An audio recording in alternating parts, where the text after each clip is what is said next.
Hello everyone, इस video में हम डिस्कस करेंगे इडियोसिंक्रेसी के बारे में। इडियोसिंक्रेसी जो है वो यूनिवर्सिटी एग्जाम्स में 5 मार्क्स में पूछते हैं। ठीक है, तो ऑर्गेनन का क्वेश्चन है, ये बहुत इंपॉर्टेंट क्वेश्चन है। इसके एफोरिज्म नंबर देखें तो 116 और 117 में मेंशन किया गया है, 116 और 117 में। ठीक, तो सबसे पहले हम इसकी डेफिनेशन देखेंगे। इडियोसिंक्रेसी क्या होती है?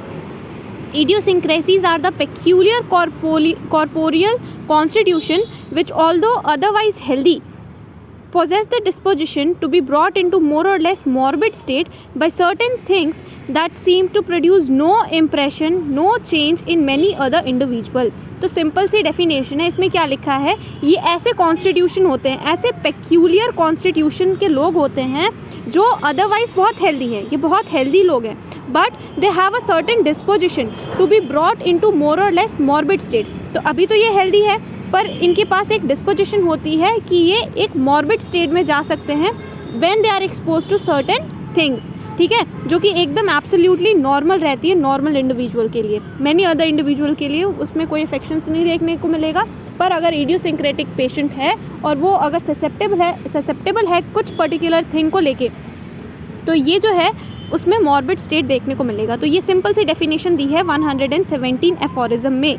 ठीक है, तो क्या दिया है? Idiosyncrasies are peculiar, they are very peculiar corporeal constitution which otherwise very healthy, they possess the disposition to be brought into more or less morbid state by certain things that seem to produce no impression or no change in other individual।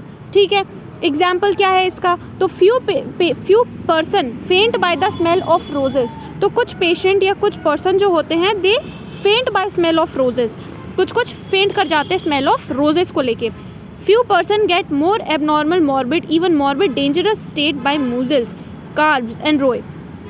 ठीक है, तो कुछ crabs वगैरह खाने से बहुत ज़्यादा sensitive है। ठीक है, सम person develop abnormal sensation and morbid state by touching leaves of some kind of sumac। तो कुछ को क्या है, लीव्स के टच से भी बहुत ज़्यादा सेंसिटिवनेस है, वो मॉर्बिड स्टेट में डिस्पोज हो जाते हैं। ठीक है, तो ये कुछ एग्जाम्पल है। तो रोज़ वाला एग्जाम्पल सब लिख देते हैं। ठीक है, कि फेंट हो जाता है पेशेंट, फ्यू पर्सन जो है they faint by smell of roses. Second example है कि फ्यू पर्सन जो है वो मॉर्बिड स्टेट में चले जाते हैं by mussels which is a type of shellfish, crabs or रोई।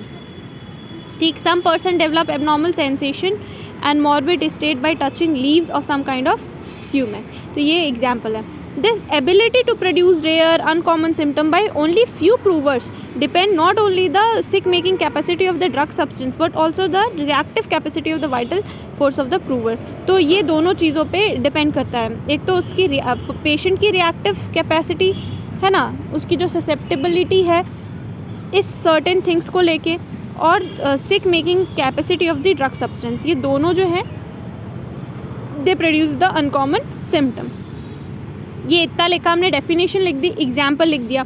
डेफिनेशन 117 में है, एग्जाम्पल फुटनोट टू 117 में है। अब क्या लिखो, उसके पहले तुम्हें क्या लिखना है ये तो बता दिया। उसके पहले तुम्हें लिखना है ईडियो का मतलब क्या होता है, ओ और सिन का मतलब क्या होता है, और क्रेसी का मतलब क्या होता है। अगर ये लिख देंगे तो और अच्छे मार्क्स मिल जाएंगे। तो ईडियो का मतलब होता है वंस ओन, ईडियो का मतलब होता है वंस ओन, सिन का मतलब होता है अलॉन्ग विथ, क्रेजी का मतलब होता है कॉन्स्टिट्यूशन। तो वंस ओन, अलॉन्ग विथ और कॉन्स्टिट्यूशन। ठीक है, तो ईडियो, सिन, क्रेजी मतलब constitution. Person peculiar, person owns peculiar personality. ठीक है, तो ये हमारा हो गया, डेफिनेशन हो गई। अब हम लिखेंगे टाइप ऑफ इडियोसिंक्रेसी। तो 2 टाइप्स है, इनहेरिटेड और एक्वायर्ड। तो इनहेरिटेड मतलब बाय बर्थ है। ठीक है, both the inherited and acquired idiosyncrasy may be because of various causes. Any history of abuse of drug by the patient or suppression of any kind of mental or physical morbid condition, it may play a very major role in development of idiosyncratic personality। तो abuse of drug है, बहुत abuse of drugs हैं, या फिर suppression of mental physical morbidity है, case history में अगर ये देखने को मिल रहा है तो they are very much susceptible to develop into an idiosyncratic personality. Idiosyncrasy can be traced out by inquiring the patient past history करके हम ट्रेस कर सकते हैं, ठीक है. Any incidents of poisoning or any abuse of some drugs. Modern understanding also make it clear that when a person is poisoned by one drug substance, he will remain hypersensitive to the same substance in later year of his life. The modern medicine call this as an anaphylactic reaction or hypersensitive reaction.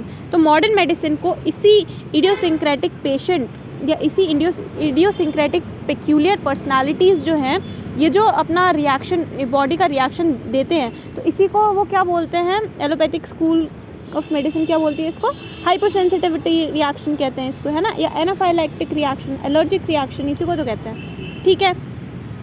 तो ये चीज़ यहाँ पे लिखी है. Observation of some physician suggest that the badly treated or suppressed acute disease can contribute in the later year for the development of. तो bad effect of acute disease को तुमने अगर अच्छे से ठीक नहीं किया है, सप्रेस कर लिया है या फिर उसको अनट्रीटेड रखा है, तो they are also very much susceptible to develop into idiosyncratic personality. But homeopathically treated case will never develop into such abnormal condition. ठीक है, तो homeopathically treated case जो है वो कभी भी ऐसे abnormal condition में develop नहीं होगी, idiosyncratic नहीं होगा, ठीक है. Importance of idiosyncratic in therapeutics, क्या importance है इसका, ये भी footnote to 117 में ही बताया है, example भी 117 में दिया है.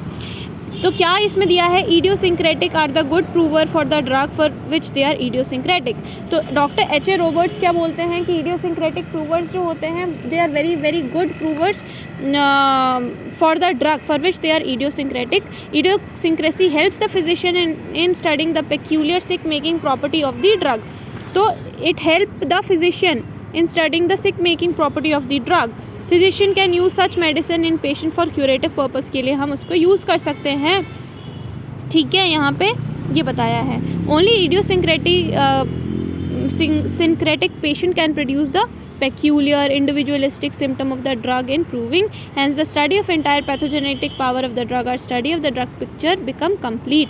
These type of symptoms help in physician in curing the case, ठीक है, जहाँ पे individualization is difficult. Treatment according to one, if one person is found to be idiosyncratic to one substance, the same substance in high potency can be use to cure the idiosyncratic. Same substance in high potency can be use to cure the idiosyncrasy. Now, Dr. J.H. Allen does not consider as healthy personality. According to him, Sora and tubercular miasm are responsible for such peculiar corporeal constitution. He recommend anti-miasmatic drugs to such people. उनको कहते हैं doctor J.H. Allen क्या कहते हैं कि इनको वही वाली मेडिसिन हायर पोटेंसी में मत दो, आप इनको एंटी मियाजमेटिक रेमेडी दो, क्योंकि ये सोरा और सिफिलिस है.